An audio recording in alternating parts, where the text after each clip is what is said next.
프롤로그 2024년 서울 모병원 VIP 병동. 회장님, 간 이식 기증자 명단이 나왔습니다. 담당의 박 교수가 조심스럽게 서류를 건넸다. 나 강철우는 73세. 대한민국 10대 재벌 중 하나인 철우그룹 회장이다. 6개월 전 간암 진단을 받았고 이제 이식 수술만이 살 길이었다. 자제분들 검사 결과는 어떻게 나왔습니까? 박 교수의 얼굴이 굳었다. 그 표정을 보는 순간 나는 알았다. 뭔가 잘못됐다는 것을. 그게 회장님, 세 분 모두 적합하지 않습니다. 혈액형이 안 맞는 건가? 아닙니다. 그게 아니라 박 교수는 말을 잇지 못했다. 한참을 망설이던 그가 마침내 입을 열었다. 세 분 모두 회장님과 혈연 관계가 아닙니다. 시간이 멈췄다. 뭐라고? DNA 검사 결과 세 분 모두 회장님의 친자식이 아닙니다. 그런데 기증자 명단 중에 회장님과 99.9% 일치하는 분이 한 명 계십니다. 박준호 씨 50세, 부산 거주입니다. 그 순간 50년 전의 기억이 파노라마처럼 스쳐 지나갔다. 1970년 21살의 청년이었던 나는 베트남행 비행기에 올랐다. 그리고 그 여자를 은혜를 두고 떠났다. 일부 1970년 첫사랑과 음모. 베트남 파병 2달 전. 철우야, 정말 가는 거야? 대학로 근처 작은 다방 르네상스에서 은혜가 물었다. 21살 서울대 경제학과 2학년이었던 나는 고개를 끄덕였다. 응. 2년만 다녀오면 $5,000를 준다고 했어. 지금 돈으로 150만 원이야. 그 돈으로 우리 결혼하자. 박은혜. 이화여대 국문과 1학년. 20살. 그녀는 가난했다. 경기도 광주에서 올라온 시골 처녀였다. 아버지는 6.25 때 돌아가셨고 어머니와 15살 남동생을 혼자 책임지고 있었다. 대학 등록금을 벌기 위해 밤에는 명동 술집에서 접대부로 일했다. 하지만 몸을 팔지는 않았다. 그저 술을 따르고 노래를 불러줄 뿐이었다. 나도 가난했다. 아버지는 작은 철물점을 운영하셨지만 4명의 자식을 대학에 보내기에는 벅찼다. 2년이나. 너무 길어. 그리고 베트남은 위험하잖아. 은혜의 눈에 눈물이 맺혔다. 금방이야. 편지 자주 쓸게. 돌아오면 바로 결혼하자. 약속해. 응. 약속? 우리는 그날 다방을 나와 남산을 올랐다. 1970년 1월 15일. 눈이 펑펑 내리던 날이었다. 은혜야, 이거. 나는 주머니에서 작은 반지를 꺼냈다. 남대문 시장에서 5,000원 주고 산 은반지였다. 약혼 반지야. 내가 돌아올 때까지 끼고 있어줘. 철우 오빠. 은혜는 울면서 반지를 받았다. 그게 우리의 약혼이었다. 부모님의 음모 1단계. 파병 한 달 전 집에서 폭탄이 터졌다. 철우야, 앉아봐라. 어머니와 아버지가 심각한 표정으로 나를 불렀다. 내가 사귄다는 그 여자, 박은혜 말이다. 은혜가 왜요? 그 여자 밤에 명동 술집에서 일한다며? 나는 당황했다. 어떻게 하셨을까? 그건 학비 벌려고 하는 거예요. 몸 파는 거 아니에요. 세상이 그렇게 봐주니? 술집 여자랑 결혼하면 내 인생 망친다. 어머니의 목소리가 차갑게 식었다. 은혜는 그런 애가 아니에요. 철우야. 이번엔 아버지였다. 진우산업 김 사장 알지? 아버지 친구 되시는 분인데 딸이 하나 있어. 21살 이화여대 다닌다. 집안도 좋고. 무슨 소리예요? 저 은혜랑 결혼할 거라니까요. 김 사장이 내 학비도 대주신다고 했어. 베트남 안 가도 돼. 대학 마치고 회사에 취직도 시켜주신대. 싫어요. 저 베트남 갑니다. 나는 집을 박차고 나왔다. 그날 밤 어머니와 아버지는 비밀 회의를 했다. 여보, 이러다간 철우가 그 여자랑 정말 결혼하겠어요. 그럴 순 없지. 김 사장님이 얼마나 좋은 조건을 제시하셨는데 베트남 가기 전에 뭔가 조치를 해야 해요. 무슨 조치? 그 여자를 없애야죠. 어머니의 눈빛이 차갑게 빛났다. 은혜에 대한 협박? 파병 3주 전 은혜에게 이상한 일이 생기기 시작했다. 일하던 술집 마담이 갑자기 그녀를 불렀다. 은혜야, 미안한데 오늘부터 나오지 마. 네? 왜요? 제가 뭘 잘못했어요? 잘못한 건 없는데. 위에서 그러라고 하네. 미안해. 은혜는 일자리를 잃었다.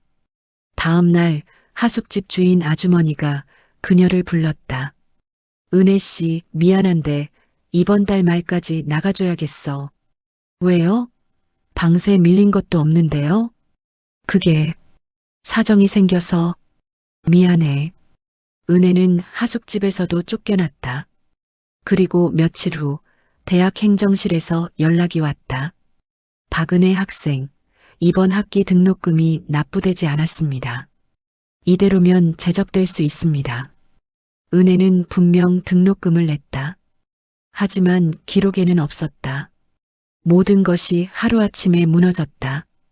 파병 2주 전 낯선 남자가 은혜를 찾아왔다. 박은혜 씨 맞습니까? 네, 그런데 누구세요? 남자는 두꺼운 봉투를 내밀었다. 30만 원 들어 있습니다. 강철우 씨를 포기하십시오. 뭐라고요? 강철우 씨 어머니께서 보내신 겁니다. 이 돈 받고 조용히 사라지십시오. 누가 그런 걸 받아요. 은혜는 봉투를 던졌다. 남자는 냉소를 지었다. 그럼 어쩔 수 없군요. 박은혜 씨 어머니, 지금 경기도 광주에 계시죠? 당뇨 합병증으로 고생하신다던데? 어머니를 어떻게 알아요? 약값이 만만치 않으시겠어요. 그리고 남동생, 중학교 2학년? 공부 잘한다던데. 고등학교는 보내실 생각이신가요? 협박이었다. 계속 강철우 씨를 만나시면 어머니와 남동생에게 불행한 일이 생길 겁니다. 은혜는 그 자리에서 무너졌다. 마지막 만남, 그리고 숨겨진 비밀. 파병 일주일 전 나는 은혜를 만났다. 은혜야, 무슨 일 있어? 요즘 얼굴이 안 좋아. 아니야. 괜찮아. 일자리 잃었다며? 하숙집도 나가라고 했다고? 어떻게 알았어? 내가 알아봤어. 내가 도와줄게. 아니야. 은혜가 소리쳤다. 나 혼자 할 수 있어. 오빠는 베트남이나 잘 다녀와. 은혜야, 무슨 일이야? 왜 이래? 은혜는 울음을 참았다. 사실은 말하고 싶었다. 오빠 어머니가 날 협박하고 있다고. 내 가족을 위협하고 있다고. 하지만 말할 수 없었다. 그러면 철우 오빠와 그 가족 사이에 돌이킬 수 없는 갈등이 생길 것이다. 은혜야, 나한테 뭔가 숨기는 거 있지? 아니야. 아무것도 없어. 그날 밤 우리는 처음으로 선을 넘었다. 싸구려 여관. 4,000원짜리 방. 은혜야, 정말 괜찮아? 응, 괜찮아. 오빠 사랑해. 나도 사랑해. 그게 우리의 첫날 밤이었다. 그리고 마지막이었다. 다음 날 아침 은혜는 이상한 느낌을 받았다. 설마. 하지만 확신할 수 없었다. 파병 3일 전 은혜는 다시 그 남자를 만났다. 생각해 보셨습니까? 30만 원 주시면 제 어머니 병원비에 쓸 수 있나요? 물론입니다. 그리고 남동생 고등학교 학비도 대드리겠습니다. 조건이 뭔데요? 강철우 씨가 베트남 간 동안 연락을 끊으십시오. 편지도 보내지 마시고 찾지도 마십시오. 그리고 강철우 씨가 돌아올 때쯤 완전히 사라지십시오. 어디론가 이사를 가든 아니면 남자는 의미심장하게 웃었다. 그럼 강철우 씨가 돌아와서 어떻게 되는데요? 김정민 양과 결혼하게 됩니다. 이미 양가에서 다 합의된 사항입니다. 그럼 저는 조용히 사라지시면 됩니다. 은혜는 고개를 떨궜다. 알겠어요. 베트남으로 떠나는 날. 1970년 3월 15일. 김포공항. 은혜야, 편지 꼭 써. 알았지? 응. 은혜는 울지 않으려 애썼다. 하지만 눈물이 멈추지 않았다. 왜 울어? 금방 올게. 오빠. 응? 사랑해. 정말 사랑해. 나도 사랑해. 나는 은혜를 꼭 안았다. 그리고 비행기에 올랐다. 돌아보니 은혜가 손을 흔들고 있었다. 그게 마지막이었다. 비행기가 이륙한 후 은혜는 공항 화장실로 달려가 토했다. 입덧이었다. 아, 임신한 게 맞구나. 은혜는 배를 쓰다듬었다. 미안해, 아가야. 엄마가 너한테 아빠를 만나게 해줄 수가 없어. 은혜의 선택, 그리고 지옥의 시작. 그날 밤 은혜는 남자를 다시 만났다. 돈 받으러 오셨습니까? 네. 그리고 한 가지 더 부탁이 있어요. 뭡니까? 저 임신했어요. 남자의 얼굴이 굳었다. 강철우 씨 아이입니까? 네. 그럼 지워야겠군요. 아니요. 은혜가 소리쳤다. 이 아이는 지킬 거예요. 대신 철우 오빠한테는 절대 말하지 않을 거예요. 하지만 제발이요. 이 아이만은 제 곁에 둬야 해요. 남자는 한숨을 쉬었다. 알겠습니다. 하지만 조건이 있습니다. 뭔데요? 강철우 씨가 베트남에서 보내는 편지를 전부 가로채겠습니다. 그리고 당신이 보내는 편지도 강철우 씨에게 전달되지 않을 겁니다. 그럼 오빠는 당신이 자기를 버렸다고 생각하겠죠. 은혜는 울었다. 그렇게 해야만 하나요? 강철우 씨 어머니의 명령입니다. 은혜는 고개를 끄덕였다. 알겠어요. 1970년 4월 은혜는 모든 것을 정리했다. 학교를 자퇴했다. 하숙집을 나왔다. 어머니와 남동생에게 30만 원 중 20만 원을 보냈다. 그리고 남은 10만 원을 들고 부산으로 내려갔다. 아무도 자신을 아는 사람이 없는 곳. 부산역도 싸구려 단칸방을 얻었다. 월세 3천 원. 배가 불러오기 시작했다. 1970년 12월 3일. 을지병원 산부인과. 축하합니다. 아들입니다. 산파가 아기를 안겨줬다. 아가야. 은혜는 아기를 보며 울었다. 아기는 철우를 꼭 닮았다. 이름은 뭐로 지을까? 은혜는 한참을 생각했다. 준호, 박준호, 준수할 준, 넓을 호. 넓고 준수한 사람이 되렴. 하지만 현실은 지옥이었다. 출산 비용 5만 원. 손에 남은 돈 5만 원. 한 달 후면 월세를 내야 한다. 3천 원. 분유값, 기저귀값. 어떻게 살지?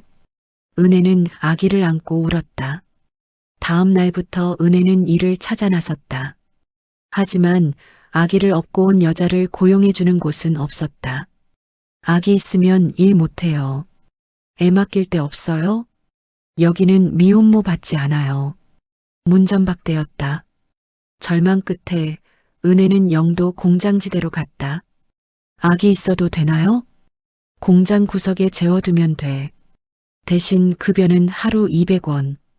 보통 여공 급여의 절반이었다. 하겠습니다. 은혜는 새벽 5시부터 밤 10시까지 일했다.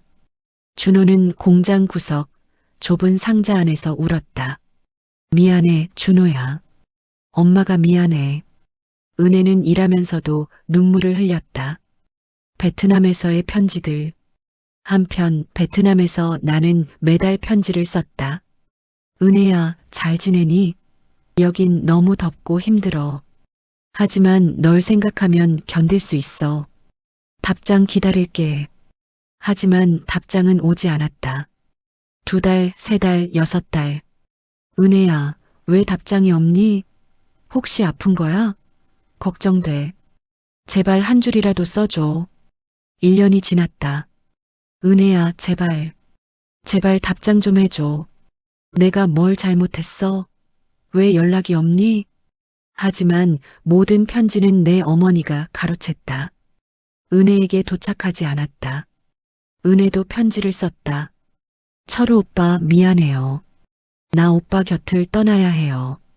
오빠를 사랑하지만 우리는 안 돼요. 행복하세요. 하지만 그 편지도 내게 도착하지 않았다. 어머니가 가로챘다. 2년 후 1972년 귀국. 1972년 3월 15일 나는 한국으로 돌아왔다. 주머니에는 5,000달러, 하나 150만 원이 있었다. 은혜야, 기다려. 내가 왔어. 나는 곧장 은혜가 살던 하숙집으로 달려갔다. 은혜 씨요? 작년에 이사 갔어요. 어디로요? 글쎄요. 연락처도 안 남기고 갔어요. 심장이 멎었다. 이화여대 행정실. 박은혜 학생은 1970년 6월에 자퇴했습니다. 왜요? 개인 사정이라고만. 은혜 어머니가 사는 경기도 광주. 은혜요? 그해 1년 전에 어디론가 이사 갔어요. 연락도 안 해요. 왜요? 글쎄요. 갑자기 돈을 좀 보내주더니 그 후론 소식이 없네요. 1달을, 2달을 찾았다. 하지만 은혜는 흔적도 없이 사라졌다. 어머니의 거짓말. 철우야, 그 여자가 너를 버린 거야. 집에 돌아온 나에게 어머니가 말했다. 말도 안 돼요. 그럼 왜 연락도 없이 사라졌겠니? 내가 베트남 간 사이에 다른 남자 만난 거야. 절대 아니에요. 철우야, 현실을 봐라. 술집 여자가 2년을 기다려줄 것 같니? 어머니의 말이 가슴에 비수처럼 박혔다. 그리고 이것 봐라. 어머니가 편지 한 통을 꺼냈다. 이게 뭐예요? 박은혜가 보낸 편지야. 작년에 왔어. 나는 떨리는 손으로 편지를 펼쳤다. 철우 오빠 미안해요. 나 다른 사람을 만났어요. 오빠를 기다릴 수 없었어요. 부디 행복하세요. 은혜. 이게 내가 베트남 간지 6개월 만에 온 편지야. 내가 차마 말을 못했지. 거짓말이었다. 어머니가 조작한 편지였다. 하지만 나는 몰랐다. 나는 그 자리에 주저앉았다.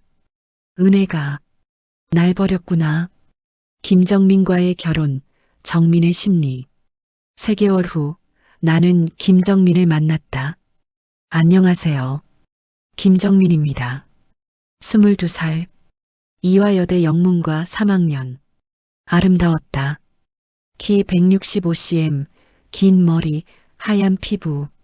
하지만 내 눈에는 들어오지 않았다. 머릿속은 온통 은혜 생각뿐이었다. 강철우입니다. 많이 들었어요. 베트남 다녀오셨다며요? 고생 많으셨겠어요. 정민은 완벽한 미소를 지었다. 그날 밤 집으로 돌아온 정민은 거울을 보며 혼잣말을 했다. 강철우. 잘생기긴 했네. 그런데 완전 촌스러워. 베트남에서 온 사람 티가 팍팍 나. 정민은 재벌 딸이었다.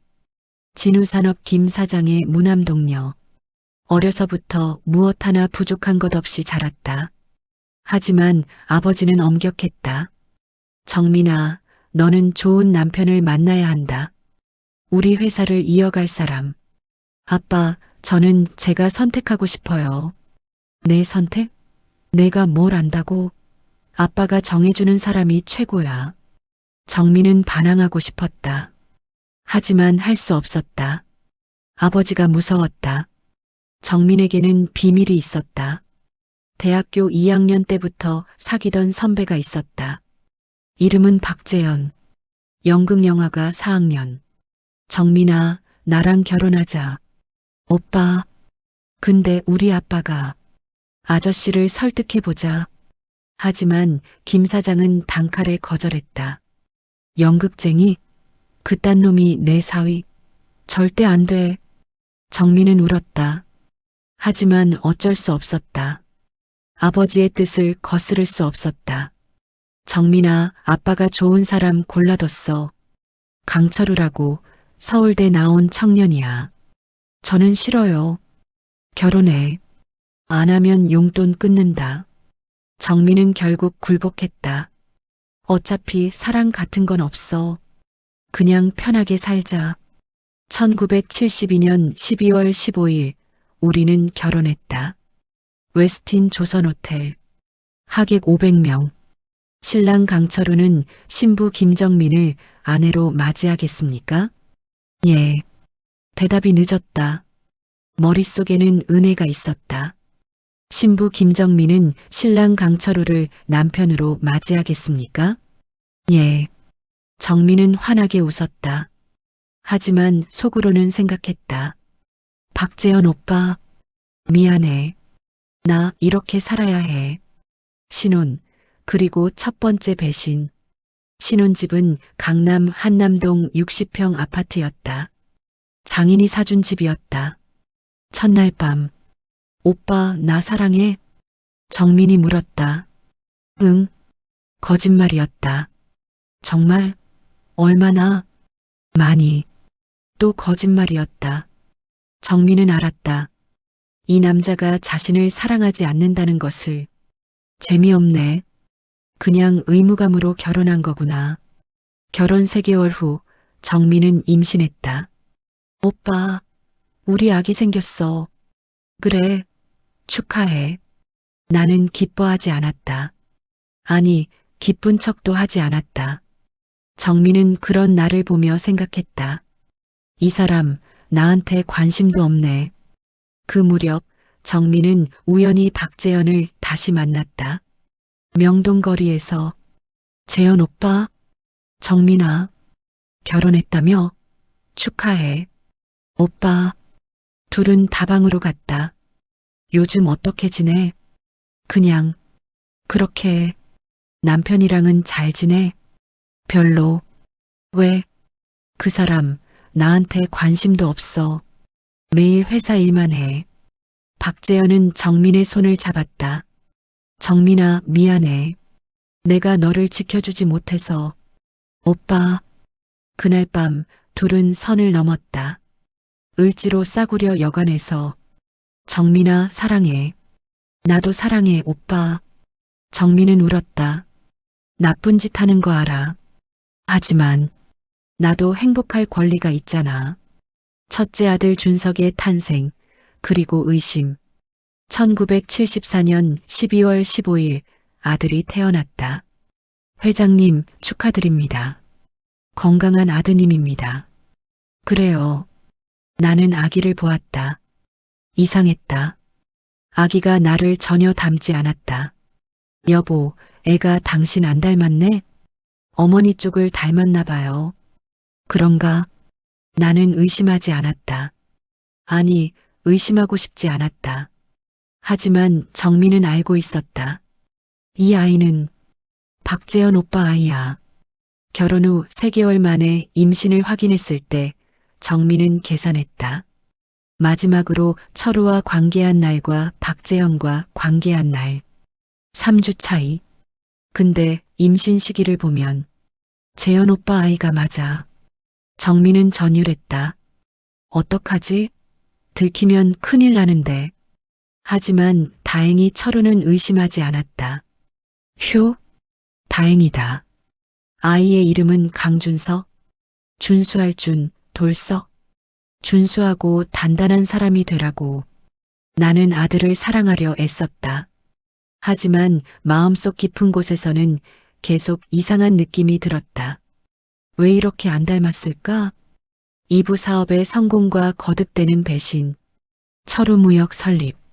1973년 나는 베트남에서 모은 150만 원과 장인이 준 500만 원으로 무역회사를 차렸다.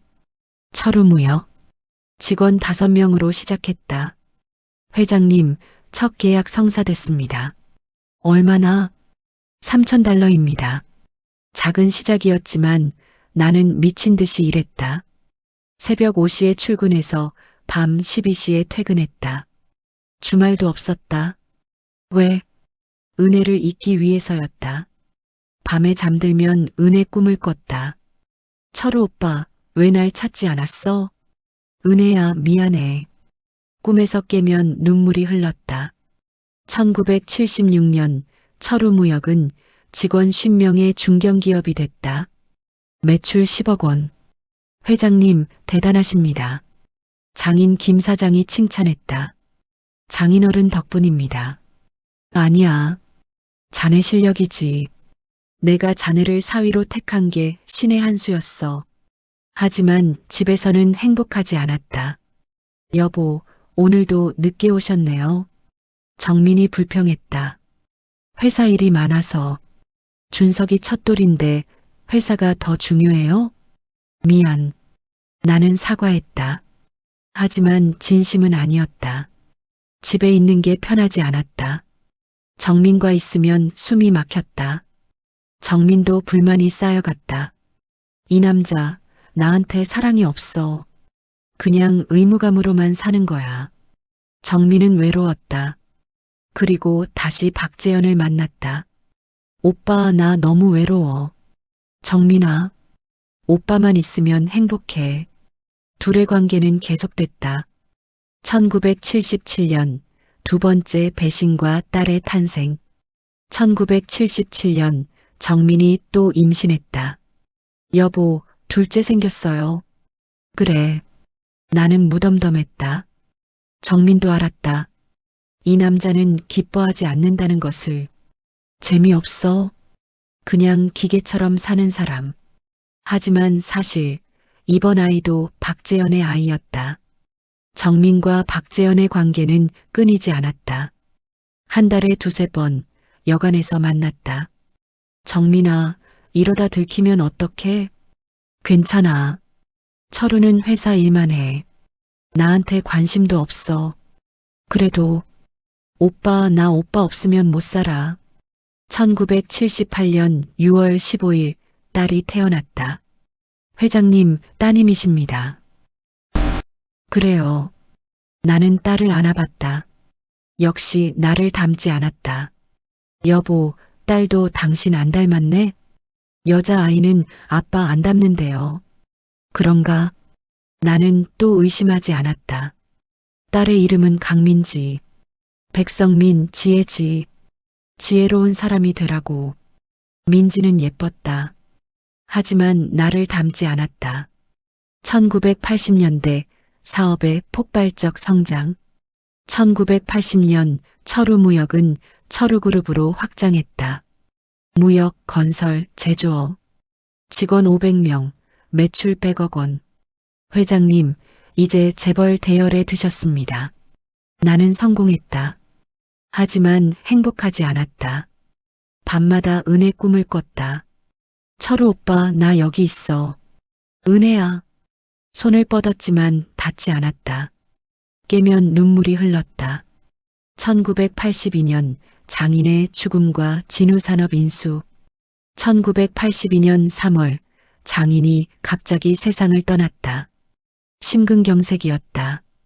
여보, 아버지가. 정민은 울었다. 나도 슬펐다. 장인은 나를 믿어주고 지원해준 은인이었다. 장인의 유언장에는 이렇게 적혀 있었다. 진우산업의 모든 지분을 딸 김정민에게 상속한다. 정민은 갑자기 재벌 상속녀가 됐다. 여보, 이제 당신이 진우산업도 맡아야 해요. 알았어. 나는 진우산업 회장도 겸임하게 됐다. 철우그룹 진우산업. 직원 2,000명. 매출 500억 원. 하지만 정민은 변했다. 여보, 이제 내 돈이 더 많은데요? 그래. 그러니까 집안일은 내 말을 좀 들어줘야 하는 거 아니에요? 정민은 점점 거만해졌다. 내가 돈이 더 많은데 왜 내가 참아야 해? 1983년 세 번째 배신과 막내 아들. 1982년 말 정민은 또 임신했다. 하지만 이번에는 박재현의 아이가 아니었다.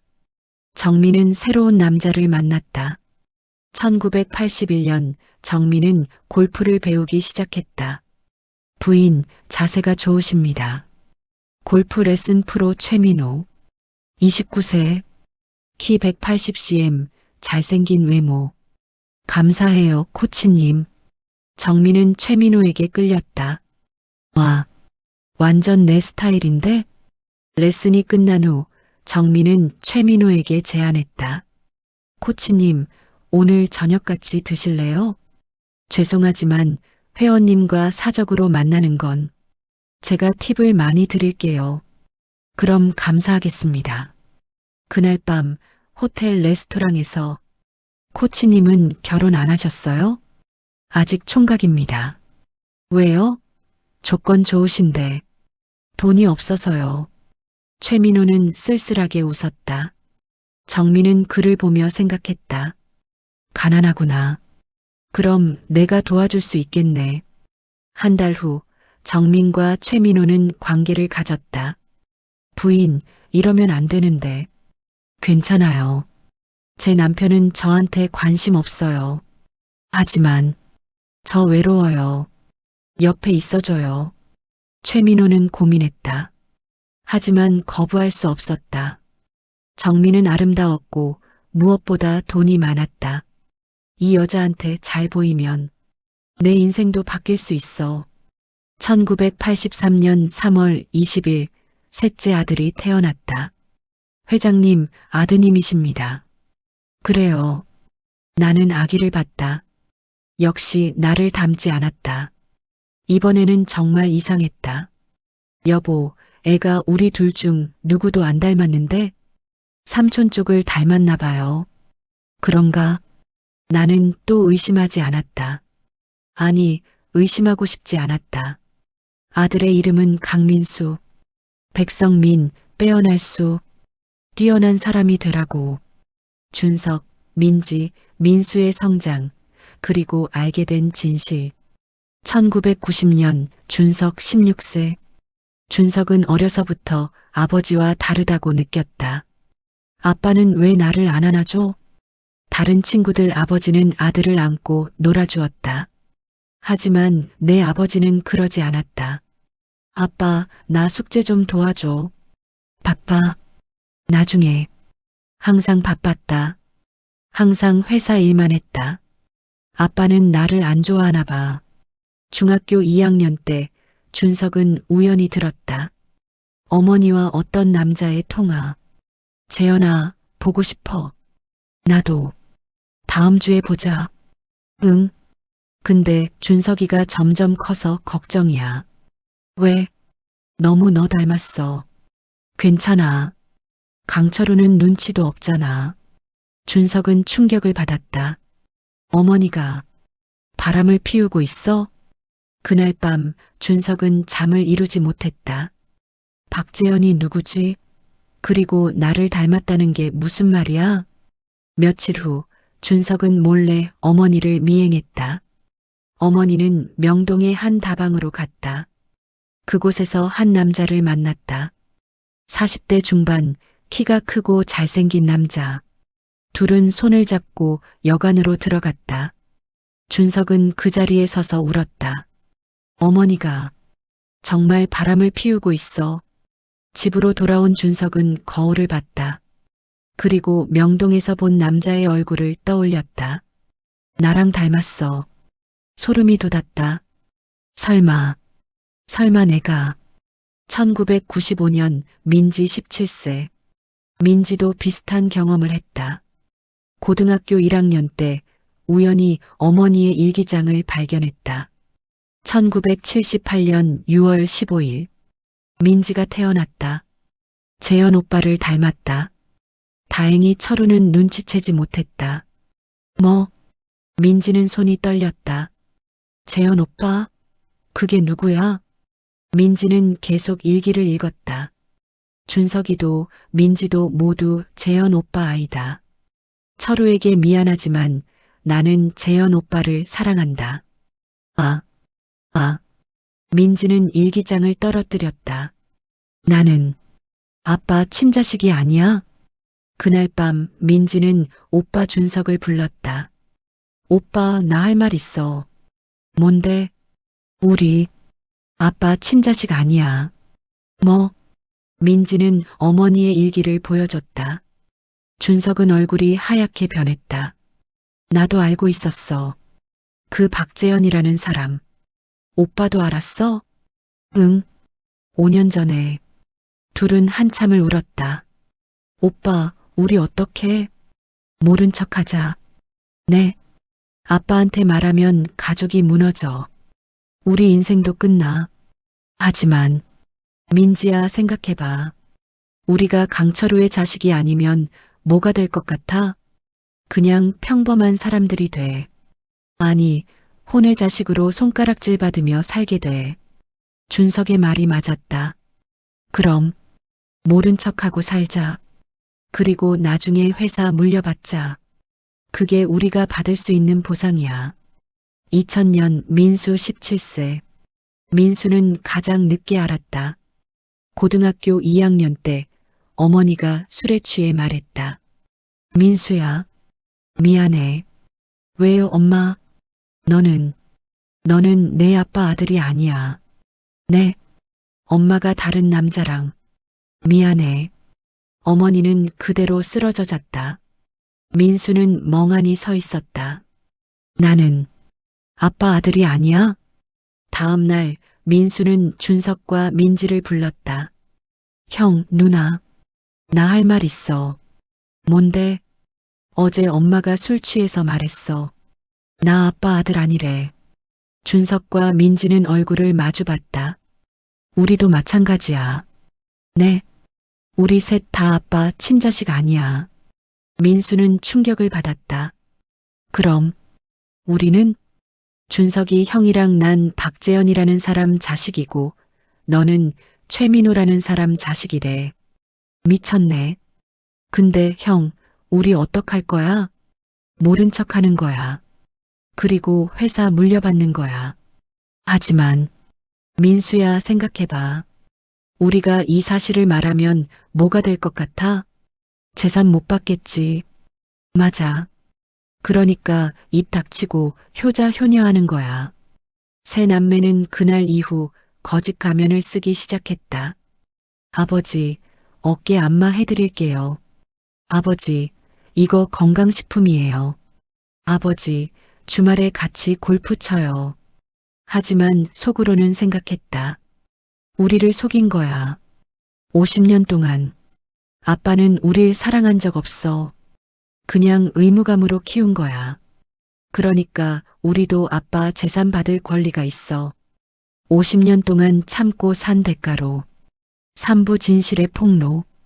2023년 간암 진단. 회장님, 간암입니다. 3기입니다. 천둥병력 같은 소식이었다. 얼마나 남았습니까? 적극 치료하면 2년 정도. 하지만 가장 좋은 방법은 간 이식입니다. 이식을 하려면 가족 중 기증자가 있으면 가장 좋습니다. 혈연 관계일수록 거부 반응이 적습니다. 그날 저녁 가족 회의를 열었다. 다들 모였나? 준석 49세, 민지 45세, 민수 40세, 그리고 정민 73세. 아버지, 무슨 일이세요? 나 간암이다. 정민이 비명을 질렀다. 여보. 아이들도 충격받은 표정이었다. 하지만 속으로는 다른 생각을 했다. 드디어 아버지가 죽는구나. 이제 회사를 물려받을 수 있겠네. 유산 싸움이 시작되겠어. 이식 수술을 해야 하는데 너희 중에 누가 기증할 수 있겠니? 침묵이 흘렀다. 아무도 선뜻 나서지 않았다. 내 간을 줘? 말도 안 돼.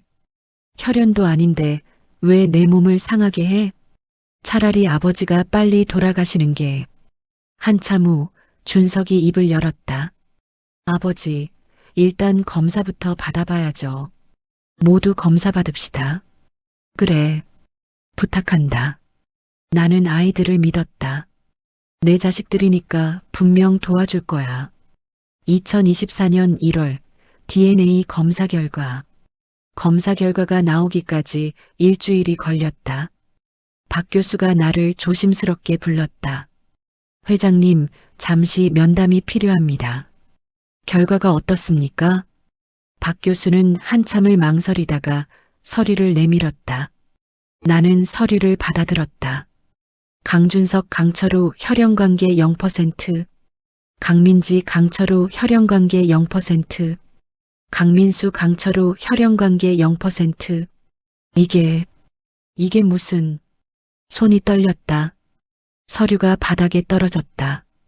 회장님, 세 분 모두 회장님의 친자식이 아닙니다. 다시 검사해 보세요. 이미 3번 확인했습니다. 결과는 동일합니다. 나는 그 자리에 주저앉았다. 50년을 속은 거야? 박 교수가 조심스럽게 말했다.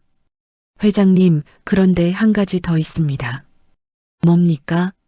기증자 명단 중에 회장님과 혈연관계가 확인된 분이 계십니다. 누굽니까? 박준호 씨, 50세. 부산 거주. 혈연관계 99.9%. 친자식일 가능성이 거의 확실합니다. 박준호? 그 이름을 듣는 순간 머릿속이 하얗게 변했다. 혹시 어머니 성함이 박은혜 씨라고 되어 있습니다. 그 순간 50년이 무너졌다. 은혜가 내 아이를 낳았어? 네, 그런 것 같습니다. 나는 바닥에 무릎을 꿇고 울었다. 은혜야. 정민과의 대면 50년의 거짓. 그날 밤 나는 정민을 불렀다. 여보, 왜 그래요? 얼굴이 안 좋아 보여요. 이게 뭐야? 나는 DNA 검사 결과지를 던졌다. 정민은 서류를 집어들었다. 그리고 얼굴이 하얗게 변했다. 이게 3명 다 내 자식이 아니라는데? 여보, 대체 누구 자식들이야? 나는 소리쳤다. 정민은 한참을 울더니 마침내 입을 열었다. 미안해요. 준석이는 박재현이라는 사람 자식이에요. 대학교 선배였어요. 결혼 전부터 사귀던 사람. 그럼 신혼 때? 네, 신혼 초에. 다시 만났어요. 심장이 찢어지는 것 같았다. 민지는? 같은 사람이에요. 박재현. 둘 다? 네. 민수는? 골프 레슨 프로. 최민호요. 나는 정민의 뺨을 때렸다. 평생 여자를 때린 적 없던 내가 50년을 나한테 거짓말한 거야? 미안해요. 정민은 바닥에 무릎 꿇고 울었다. 왜 그랬어? 당신이 날 사랑하지 않았잖아요. 정민이 소리쳤다. 신혼 때부터 당신은 나한테 관심도 없었어요. 매일 회사 일만 하고 집에 와도 나한테 눈길도 안 주고. 그렇다고 바람을 펴? 나도 외로웠어요. 나도 사랑받고 싶었어요. 정민은 울면서 말했다. 당신은 평생 다른 여자 생각만 했잖아요. 그 박은혜라는 여자. 알아요. 당신이 밤마다 그 여자 이름 부르면서 잠꼬대한 거. 50년 동안 나는 할 말을 잃었다. 그래도 이건 아니잖아. 알아요. 내가 나쁜 짓 한 거 알아요. 하지만 정민은 눈물을 흘렸다. 나도 행복하고 싶었어요. 그게 죄예요? 당연히 죄지. 50년 동안 나를 속인 게 죄가 아니고 뭐야. 아이들과의 대면 가면을 벗다. 다음 날 아이들을 불렀다. 준석, 민지, 민수. 앉아라. 3명 모두 긴장한 표정이었다. 너희 알고 있었니? 침묵. 언제부터 알았어? 한참 후 준석이 입을 열었다. 15년 전입니다. 제가 16살 때 알았습니다. 민지도 고개를 끄덕였다. 저는 17살 때요.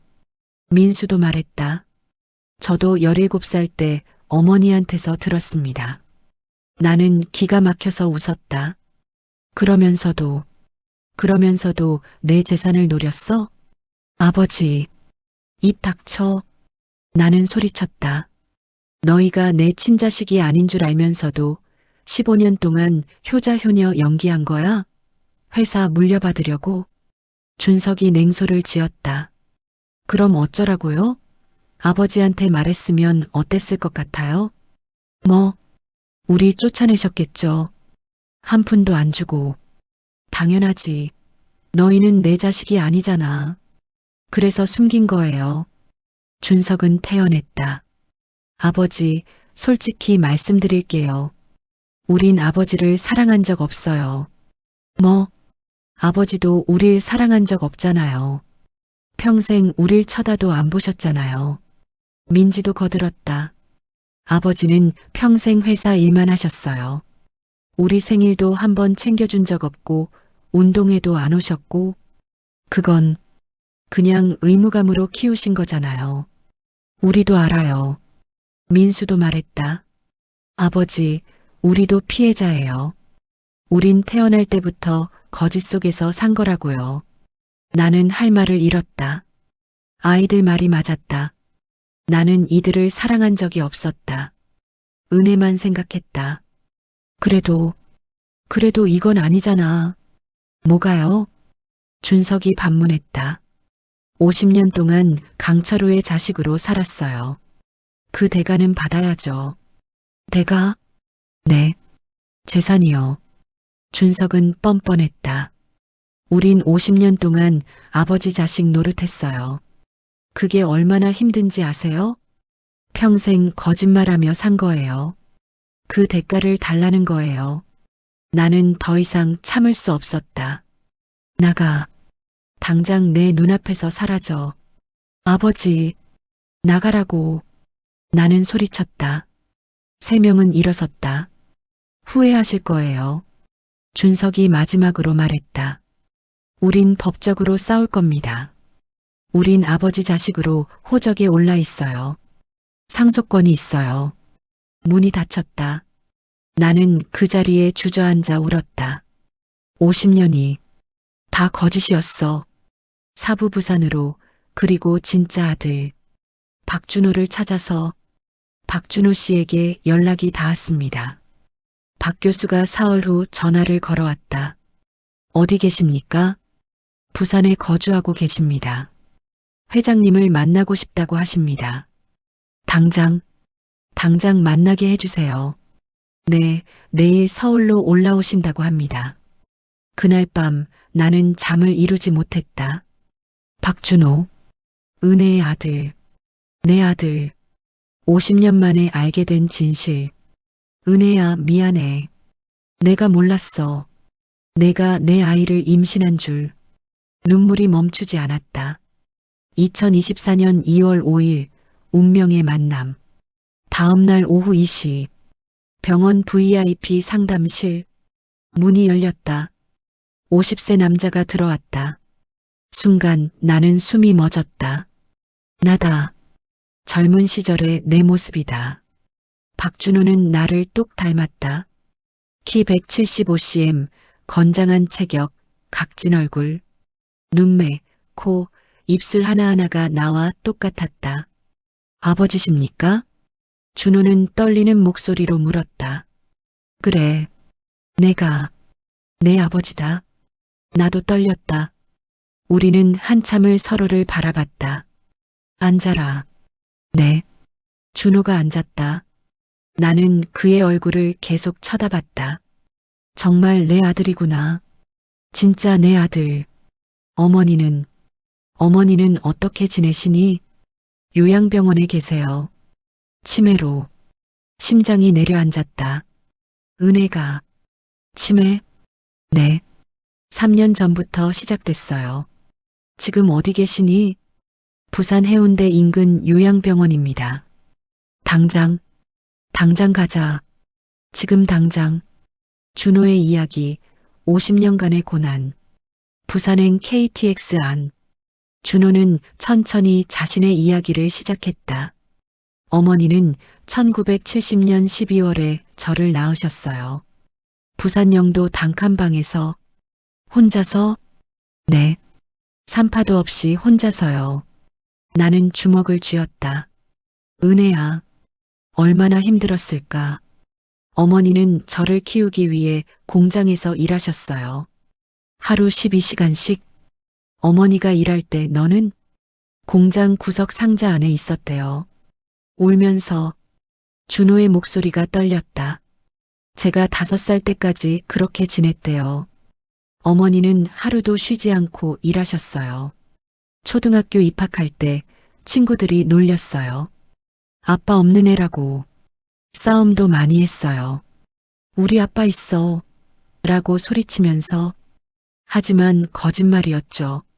전 아버지 얼굴도 이름도 몰랐으니까. 중학교 때 어머니한테 물어봤어요. 엄마, 우리 아빠 누구야? 뭐라고 하시던? 울기만 하셨어요. 그리고 말씀하셨죠. 준호야, 아빠는 하늘에 계셔. 거짓말이셨구나. 네. 하지만 저는 믿었어요. 더 이상 묻지 않았어요. 어머니가 우시니까. 고등학교는 야간반 다녔어요. 낮에는 용접공으로 일하고, 어머니는 식당에서 설거지 하셨어요. 밤 11시까지. 어머니 손이 얼마나 거칠었는지. 겨울엔 튼살이 가득했어요. 준호는 눈물을 닦았다. 20살 때 어머니가 쓰러지셨어요. 과로로. 병원에 입원하셨는데 입원비가 없었어요. 그래서 제가 대학 포기하고 공장에 취직했어요. 대학은 가고 싶었죠. 하지만 어머니가 더 중요했어요. 25에 결혼했어요. 같은 공장에서 일하던 여자였어요. 지금 아내는? 네. 슬아에 자식 둘 있어요. 딸 하나, 아들 하나. 그래. 나는 고개를 끄덕였다. 30살 때 작은 용접 공장을 차렸어요. 직원 5명짜리. 지금도 하니? 네. 직원이 20명으로 늘었어요. 매출은 크지 않아요. 연 30억 정도? 그래도 잘했구나. 아니에요. 아버지에 비하면. 준호는 쓸쓸하게 웃었다. 아버지가 누구신지 알게 된 건 이번에 기증자 검사하면서예요. 어머니한테 물어보니 처음으로 말씀하시더라고요. 준호야, 내 아버지는 강철우야. 철우그룹 회장. 충격이었어요.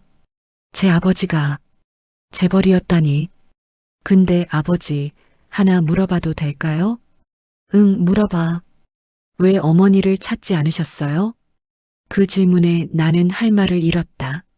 나는 은혜가 날 버린 줄 알았어. 네. 편지도 안 오고 연락도 없고. 그래서 다른 남자를 만났다고 생각했지. 그게 아니었는데. 나도 이제 알았어. 내 어머니가 모든 걸 가로막았다는 걸. 준호는 한숨을 쉬었다. 어머니는 평생 아버지만 기다리셨어요. 뭐? 재혼도 안 하시고 혼자서 저를 키우셨어요. 밤마다 아버지 사진 보며 우셨어요. 철우 오빠, 보고 싶어. 라고. 나는 울음을 터뜨렸다. 은혜야, 미안해. 부산 요양병원 50년 만에 재회. KTX가 부산역에 도착했다. 택시를 타고 해운대 인근 요양병원으로 갔다. 산드류 양병원입니다. 작은 3층 건물이었다. 박은혜님 면회 왔습니다. 네, 3층 302호실입니다. 엘리베이터를 타고 3층으로 올라갔다. 복도를 걸으며 나는 떨렸다. 50년 만에 은혜를 만난다. 302호실. 문을 열었다. 작은 침대에 한 노인이 누워 있었다. 73세. 쇠약한 몸. 하얀 머리. 하지만 나는 알아봤다. 은혜야? 은혜는 멍한 눈으로 나를 바라봤다. 누구세요? 치매였다. 나를 알아보지 못했다. 은혜야, 나야. 철우. 철우? 은혜의 눈에 천천히 초점이 맞춰졌다. 철우. 오빠? 응, 나야. 순간 은혜는 울음을 터뜨렸다. 오빠, 오빠, 오빠. 나도 울었다. 은혜야, 미안해. 정말 미안해. 나는 은혜를 안았다. 50년 만에. 오빠, 왜 이제 왔어? 내가 얼마나 기다렸는데. 미안해. 미안해. 오빠, 나 오빠 기다렸어. 50년 동안. 나도 너만 생각했어. 50년 동안. 우리는 한참을 울었다. 준호도 옆에서 울었다. 엄마, 드디어 아버지를 만나셨네. 은혜의 고백. 진정을 되찾은 은혜가 천천히 말했다. 오빠 미안해. 내가 오빠 곁을 떠난 거 아니야. 내 잘못이 아니야. 오빠 어머니가 나한테 협박했어. 알아. 다 알아. 내 가족을 위협했어. 어머니 병원비, 남동생 학비. 미안해. 내가 몰랐어. 오빠가 베트남 간 후에 임신한 걸 알았어. 편지 썼어. 하지만 오빠한테 안 갔을 거야. 오빠 어머니가 가로챘을 거야. 맞아. 내 어머니가 다 가로챘어. 나는 이 아이를 지키고 싶었어. 오빠 아이니까. 은혜는 준호를 바라봤다. 그래서 혼자 부산으로 왔어. 아무도 모르는 곳으로. 준호를 낳을 때 정말 힘들었어. 혼자서 낳았어. 돈도 없고 아는 사람도 없고. 근데 준호 얼굴 봤을 때 오빠가 보였어. 그래서 참을 수 있었어. 내 곁에 철우 오빠가 있구나라고 생각하면서 준호를 키우면서 평생 공장에서 일했어. 손이 다 망가졌어. 등도 휘었어. 관절염도 생겼어. 근데 괜찮았어. 준호가 건강하게 자라주니까. 준호가 20살 됐을 때 말해주고 싶었어. 내 아버지는 강철우야라고. 근데 못했어. 그러면 준호가 아버지를 찾아갈 것 같아서. 오빠는 이미 다른 가정이 있잖아. 준호가 가면 오빠 가정이 무너질 것 같아서. 그래서 평생 숨겼어. 미안해, 준호야. 준호는 울었다. 괜찮아요, 엄마. 오빠, 나 평생 오빠만 사랑했어. 재혼 안 했어. 다른 남자 만날 생각도 안 했어. 밤마다 오빠 사진 보면서 울었어. 철우 오빠 보고 싶어.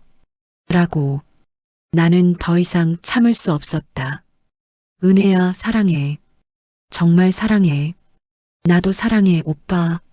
하지만 그때 은혜의 눈빛이 흐려졌다. 오빠? 응? 여기가 어디야? 치매였다. 방금 전 기억이 사라졌다. 오빠는 누구야? 은혜야, 나 철우야. 철우? 몰라. 난 몰라.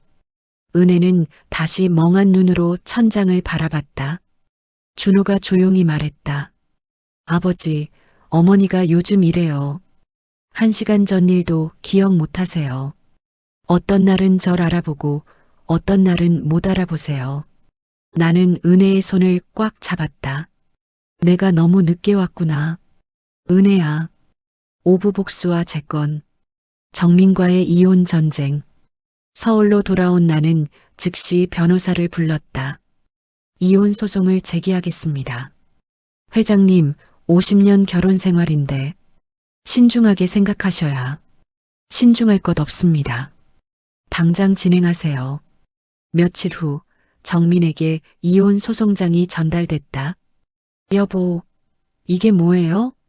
정민이 소송장을 들고 회사로 찾아왔다. 보면 알잖아. 이혼이야. 50년을 살았는데. 이혼이라고요? 50년을 거짓말로 산 거지. 여보, 제발. 한 번만 용서해줘요. 정민은 무릎을 꿇었다. 내가 잘못했어요. 다시는 안 그럴게요. 다시는? 이미 50년을 속였는데? 제발, 우리 가족 생각해서라도. 가족? 무슨 가족? 우리 가족은 처음부터 없었어. 정민은 울었다. 하지만 나는 돌아서서 나갔다. 법정에서 봅시다. 정민의 변호사, 치밀한 전략. 정민은 대형 로펌의 최고 변호사를 고용했다. 부인, 이번 소송은 어렵습니다. 왜요? DNA 검사 결과가 결정적입니다. 세 자녀 모두 회장님 친자식이 아니라는 게 증명됐으니까요. 그럼 어떡해요? 재산 분할을 최대한 받아내는 쪽으로 가야 합니다. 어떻게요? 진우산업은 부인 아버지가 물려준 회사입니다.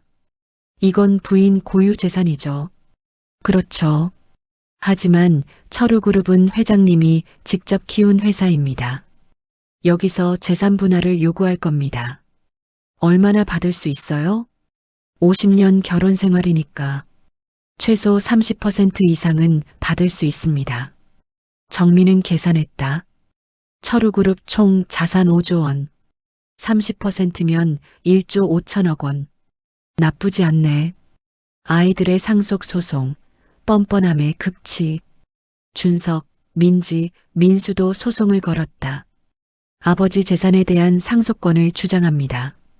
판사가 물었다.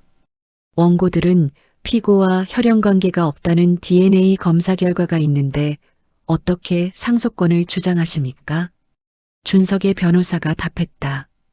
호적상 부자관계가 50년간 유지됐습니다. 피고는 원고들을 친자식으로 인정하고 양육했습니다. 또한 피고는 원고들에게 아버지로서 의무를 다했고 원고들도 자식으로서 효도했습니다. 이는 사실상의 양자 관계로 볼 수 있으며 따라서 상속권이 인정돼야 합니다. 나는 분노했다. 말도 안 되는 소리. 회장님, 진정하세요. 내 변호사가 말렸다. 재판장님, 원고들은 15년 전부터 혈연 관계가 없다는 사실을 알고 있었습니다. 그러면서도 이 사실을 숨기고 피고를 속였습니다. 이는 사기입니다. 내 변호사가 반박했다. 증거가 있습니까? 판사가 물었다. 원고 강준석의 일기장입니다. 변호사가 일기장을 제출했다. 나는 준석의 방을 뒤져서 일기장을 찾았다. 2009년 3월 15일. 나는 아버지의 친자식이 아니다. 하지만 이 사실을 숨기고 살아야 한다. 회사를 물려받기 위해서 2015년 7월 20일. 아버지가 늙어가고 있다. 이제 슬슬 효자 노릇을 해야겠다. 유산을 받기 위해. 준석의 얼굴이 하얗게 변했다. 저 건. 이 일기장을 보면 원고는 명백히 사기의 의도를 가지고 있었습니다. 판사는 고개를 끄덕였다. 일단 이 사건은 장기간 심리가 필요할 것 같습니다. 다음 재판은 3개월 후로 잡겠습니다. 준호와의 시간, 진짜 아버지와 아들. 법정 싸움이 진행되는 동안 나는 준호와 시간을 보냈다. 준호야, 내 공장 한번 보러 가자. 네, 아버지. 부산 사상구 작은 공장. 박준호 용접이라는 간판. 직원 20명이 일하고 있었다. 사장님. 네, 다들 수고하세요. 준호는 직원들에게 인사했다. 아버지, 여기가 제 공장입니다. 작지만 제가 30년 동안 일군 곳이에요. 나는 공장을 둘러봤다. 낡은 기계들, 좁은 작업장. 하지만 깨끗했다. 정리정돈이 잘 되어 있었다. 준호야, 잘했구나. 아니에요. 아버지에 비하면. 아니야. 너는 정말 잘했어. 나는 준호의 어깨를 두드렸다. 아무 도움 없이 여기까지 온 거잖아. 대단해. 준호는 눈물을 흘렸다. 아버지. 준호야, 이제 내가 도와줄게. 아니에요, 괜찮아요. 아니야. 아버지가 50년 동안 못 해준 걸 이제라도 해주고 싶어. 아버지, 내 유산을 너한테 줄 거야. 전부. 네. 철우그룹, 진우산업, 내 모든 재산을 너한테 물려줄 거야. 아버지, 그건 너는 내 진짜 아들이야.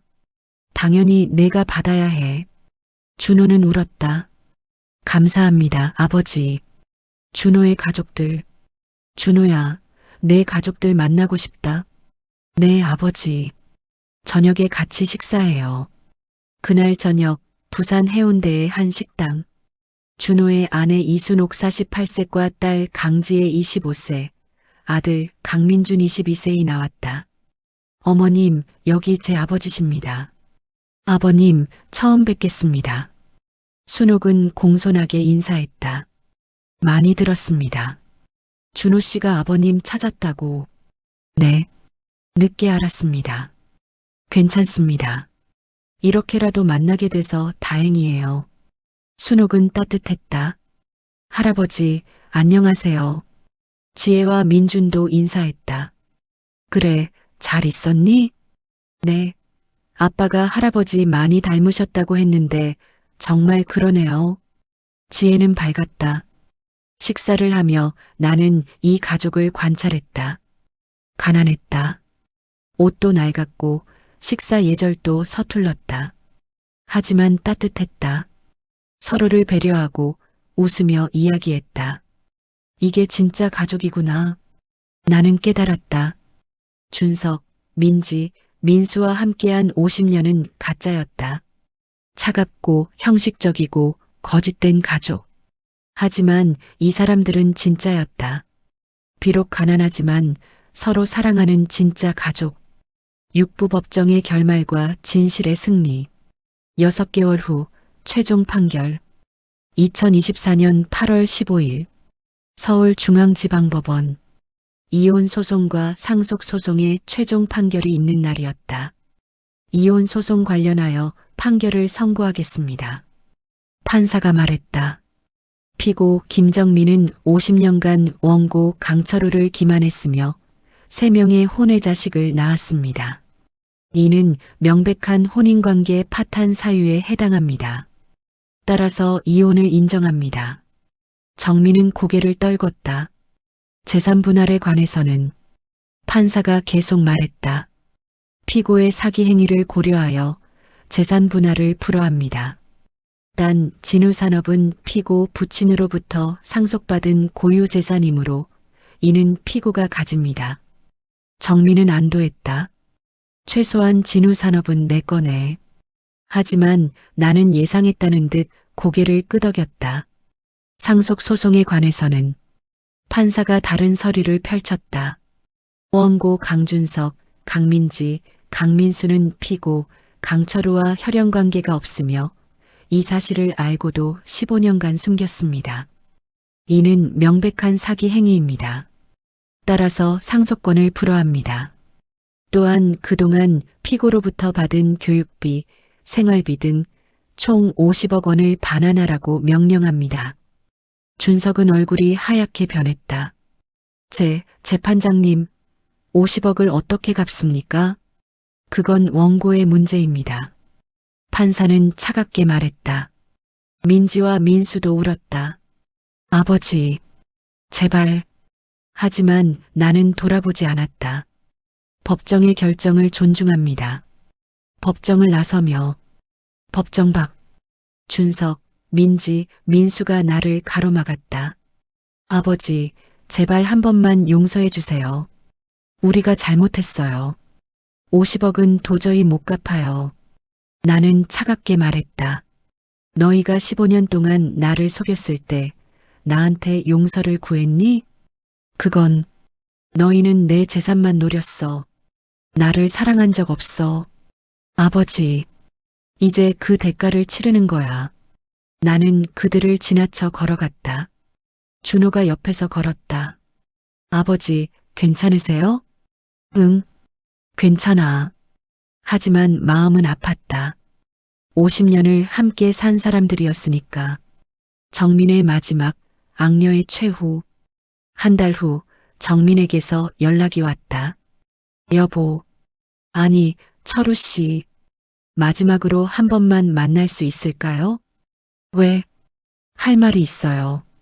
우리는 명동의 한 카페에서 만났다.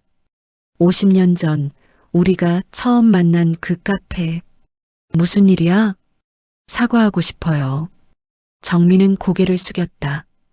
50년 동안 당신을 속인 거 정말 미안해요. 이제 와서? 알아요. 용서받을 수 없다는 거. 하지만 그래도 말하고 싶었어요. 솔직히 말할게요. 정민은 천천히 말했다. 나는 당신을 사랑한 적 없어요. 처음부터. 알아. 강요된 결혼이었어요. 아버지가 시킨 거였어요. 신혼 때 당신이 나한테 관심 없는 걸 알았어요. 그래서 외로웠어요. 정말 외로웠어요. 그때 박재현을 다시 만났고 선을 넘었어요. 준석이를 임신했을 때 알았어요. 이 아이가 당신 아이가 아니라는 걸 그때 말했어야 했는데 못했어요. 아버지가 알면 절 쫓아낼 것 같아서 그 후로는 그냥 살았어요. 거짓말하면서. 민지도 민수도 마찬가지예요. 다 거짓말이었어요. 정민은 눈물을 흘렸다. 근데 이상한 건요. 뭐? 50년을 거짓말하면서 살다 보니까 진짜 당신을 사랑하게 된 것 같아요. 무슨 소리야? 처음엔 의무감이었어요. 그냥 철우의 아내 역할만 하면 된다고 생각했어요. 근데 시간이 지나면서 당신이 정말 멋있다는 걸 알았어요. 아무것도 없는 상태에서 재벌이 된 거잖아요. 매일 새벽 5시에 일어나서 밤 12시까지 일하고 주말도 없이 휴가도 없이 그런 당신을 보면서 존경하게 됐어요. 그리고 30년쯤 됐을 때 깨달았어요. 아, 나 이 사람 사랑하고 있구나라고. 근데 이미 늦었더라고요. 이미 거짓말을 너무 많이 했으니까. 나는 웃었다. 비웃음이었다. 그래서 계속 바람 피운 거야? 네. 저도 이상해요. 당신을 사랑하면서도 다른 남자를 만났어요. 왜? 당신이 날 사랑하지 않았으니까. 당신은 평생 박은혜만 생각했잖아요. 밤마다 잠꼬대로 은혜야, 은혜야 불렀어요. 그걸 듣는 내 기분이 어땠을 것 같아요? 정민은 울었다. 나도 피해자예요. 강요된 결혼의 피해자. 사랑받지 못한 아내의 피해자. 평생 2등으로 산 여자의 피해자. 나는 한참을 침묵했다. 그리고 말했다. 미안해. 네. 너도 불행했구나. 나 때문에. 정민은 눈물을 흘렸다. 하지만 용서는 못해. 알아요. 50년은 너무 길어. 거짓말하기엔. 네. 잘 살아. 진우 산업은 내 거니까 그걸로 잘 살아. 당신도 박은혜 씨랑 행복하세요. 정민은 일어섰다. 안녕히 계세요, 철우 씨. 안녕. 정민은 카페를 나갔다. 그게 우리의 마지막이었다. 2024년 11월 은혜와의 결혼식. 나는 은혜와 결혼하기로 했다. 비록 치매로 기억하지 못해도 법적으로라도 부부가 되고 싶었다. 부산 요양병원 작은 강당. 하객은 준호 가족 그리고 몇몇 친구들. 신랑 강철우는 신부 박은혜를 아내로 맞이하겠습니까? 예. 신부 박은혜는 신랑 강철우를 남편으로 맞이하겠습니까? 은혜는 멍하니 나를 바라봤다. 이 사람 누구야? 가슴이 아팠다. 은혜야, 나 철우야. 우리 결혼하는 거야. 결혼? 응. 50년 전에 약속했잖아. 은혜는 고개를 갸웃거렸다. 하지만 빙그레 웃었다. 그래요. 결혼해요. 우리는 키스했다. 54년 만에. 모두가 박수쳤다. 준호는 울었다. 7부간 이식과 새로운 시작. 수술 전날. 아버지, 내일 수술이에요. 그래. 준호야, 정말 괜찮겠니? 네, 저 건강해요. 간은 재생되니까 괜찮대요. 준호야, 고맙다. 아니에요. 제가 해야 할 일이에요. 너는 정말 좋은 아들이야. 나는 준호를 안았다. 아버지, 수술 잘 되실 거예요. 우리 오래오래 같이 살아요. 그래, 그러자. 2024년 11월 20일 수술. 12시간의 대수술. 준호의 간 일부를 나에게 이식하는 수술. 수술실 밖에서 은혜가 휠체어에 앉아 기다렸다. 준호야, 철우 오빠는? 엄마, 아버지 수술 중이에요. 수술? 왜? 아프셔서요. 그래, 괜찮을까? 은혜는 걱정스러운 표정을 지었다. 비록 기억하지 못해도 본능적으로 걱정하는 것 같았다. 6시간, 9시간, 12시간. 마침내 수술실 문이 열렸다. 수술 성공했습니다. 모두가 환호했다. 은혜도 박수 쳤다. 철우 오빠 괜찮아요? 네, 엄마. 괜찮으세요? 다행이다. 은혜는 눈물을 흘렸다. 팔부 은혜와의 마지막 시간. 6개월 후 2025년 5월. 수술 후 6개월이 지났다.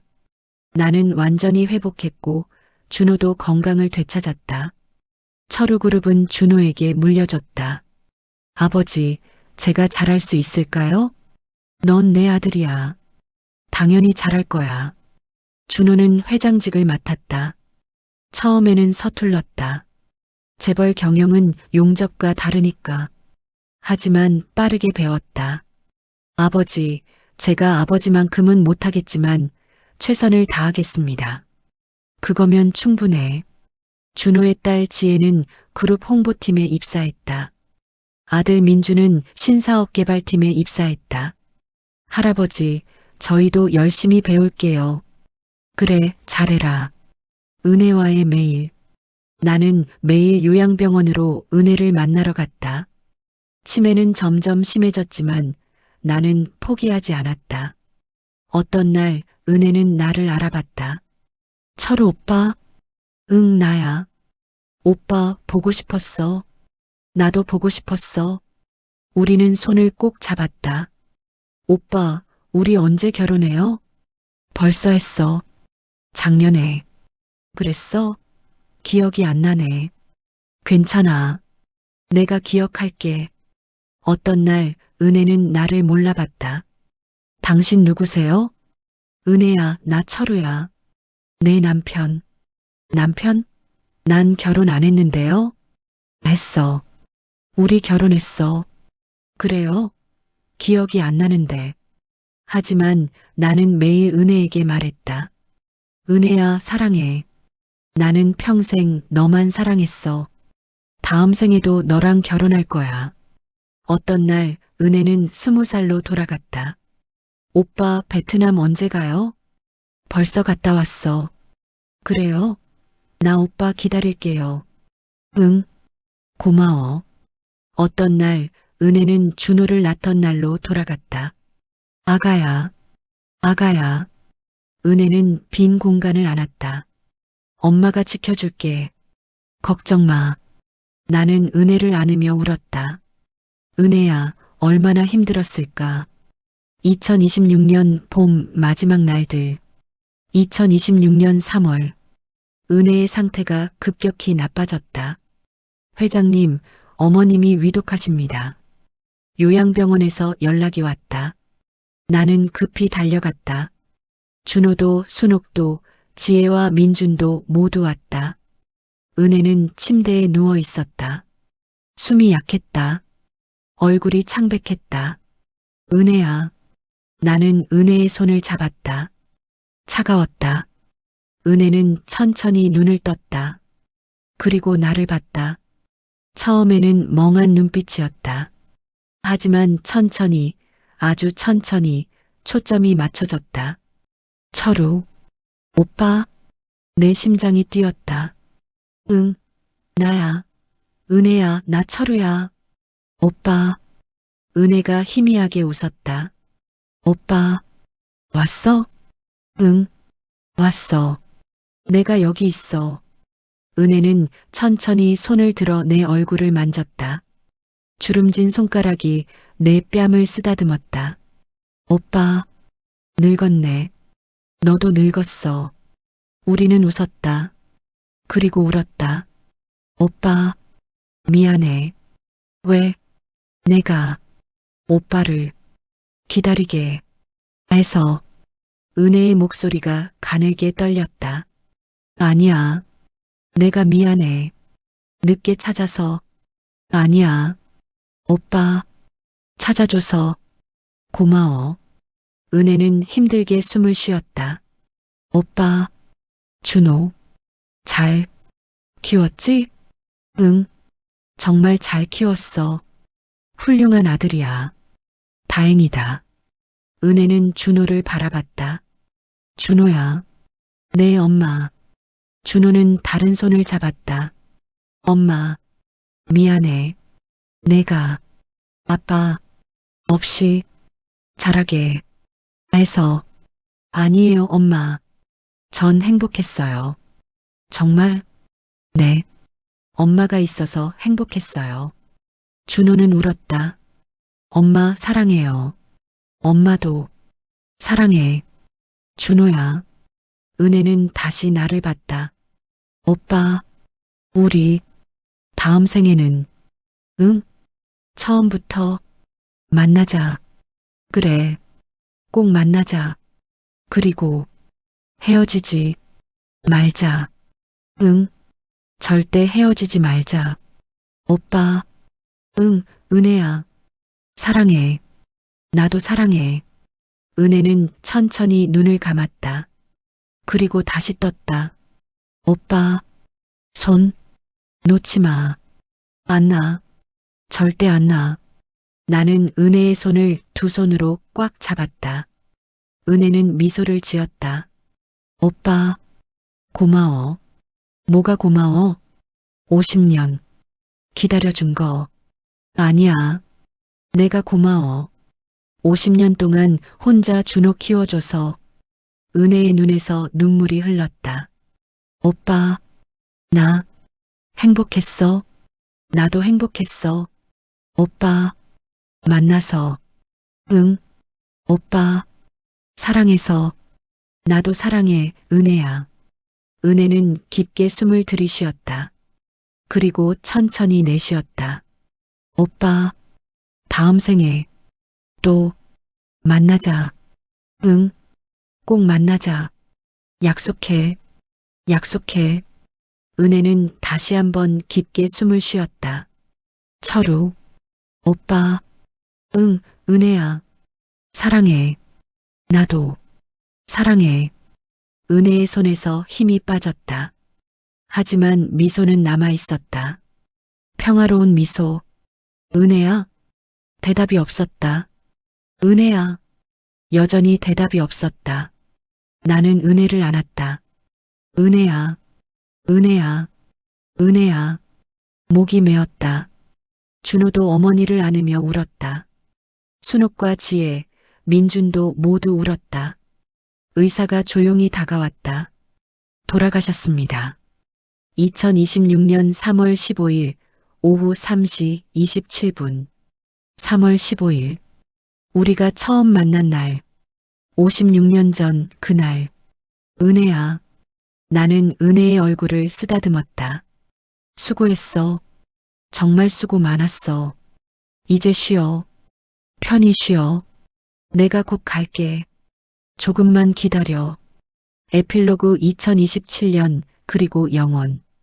은혜의 장례식. 은혜의 장례식은 조용했다.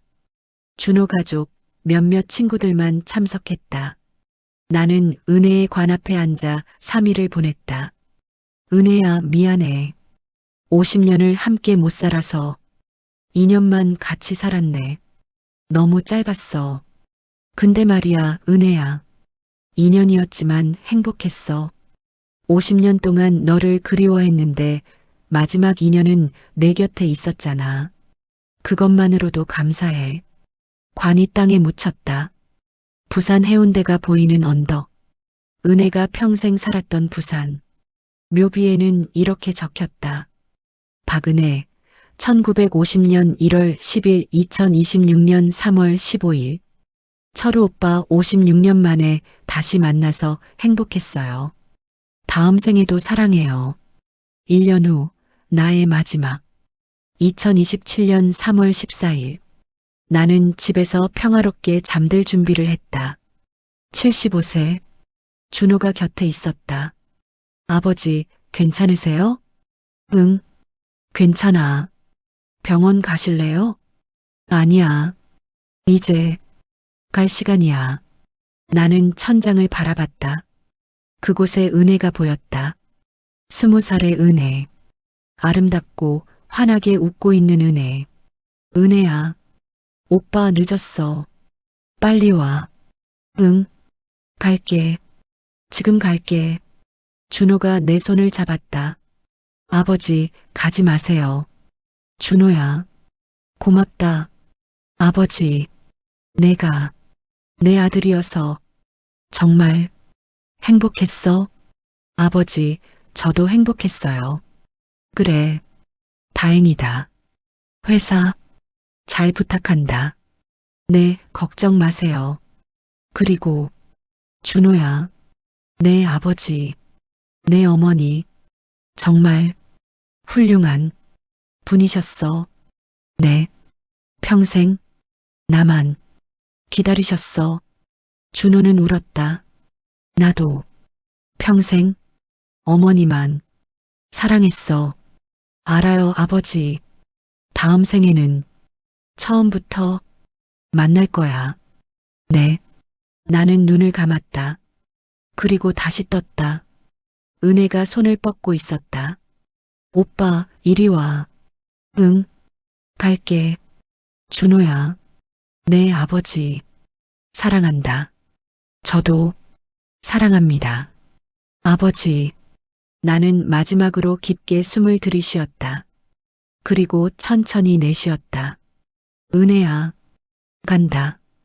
2027년 3월 15일 새벽 3시 27분.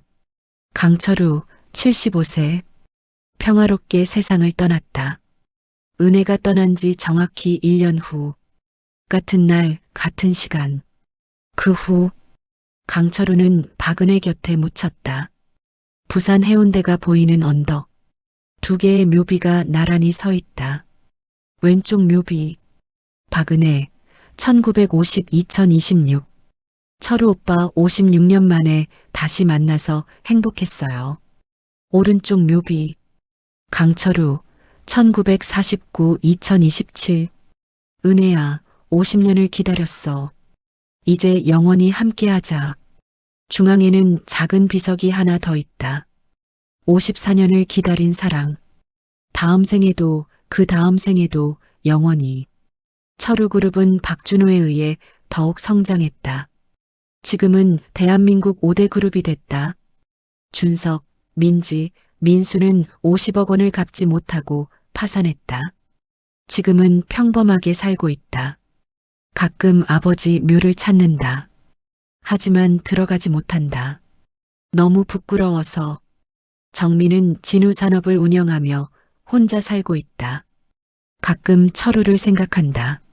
내가 정말 사랑했던 사람은 당신이었는데. 하지만 이미 늦었다. 준호는 매년 3월 15일 부모님 묘를 찾는다.